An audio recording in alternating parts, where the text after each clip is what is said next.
L'association du vignoble noyonnais a vu le jour en 2016 et a déjà replanté une centaine de pieds de vignes sur les hauteurs de la ville. Les premières vendanges sont prévues pour quand déjà? Pour maintenant. Les gens sont de tous les horizons. On a un plombier, on a un ingénieur agronome en retraite, on a une ingénieure en plasturgie, on a plusieurs enseignants et c'est très très varié.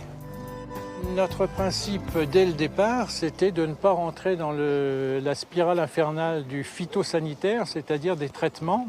Nous, on a pris une autre option qui est de prendre des cépages résistants aux maladies qui n'ont pas besoin de traitement du tout. Donc les années où on aura beaucoup de raisins, ça sera très bien. Quand on en aura un peu moins, on s'en contentera.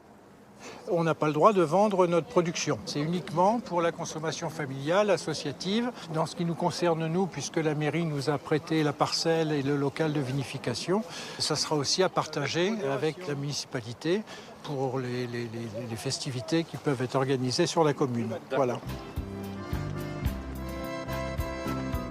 Bonjour l'équipe. Bonjour tout le monde. Alors voilà le goûter qui arrive. Vous allez bien? Bonjour. Ça va bien, merci.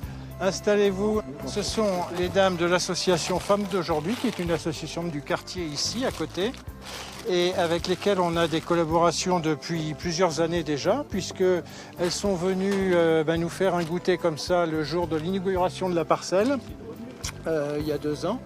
Et puis cette année, elles nous ont fait nos tabliers, toute la partie couture. On a discuté en fait de qu'est-ce qu'on pouvait faire ensemble, un partenariat, faire des activités couture et cuisine.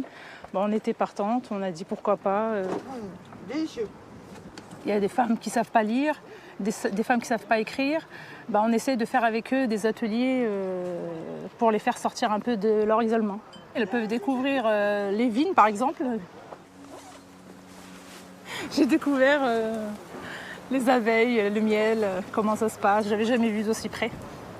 Alors, on enfume devant l'entrée pour les prévenir de notre arrivée. D'accord. L'association elle a démarré uniquement sur l'idée du vignoble et puis c'est vrai que très rapidement elle s'est étendue à l'apiculture puisque plusieurs de nos adhérents étaient passionnés par les abeilles. Donc on part un petit peu dans cette direction-là. C'est magnifique, très joli. Malgré que j'habite juste à côté, j'ai jamais eu l'occasion de venir ici. C'est grâce à l'association Vignoble qu'on a découvert ce patrimoine et on peut faire beaucoup de choses ensemble.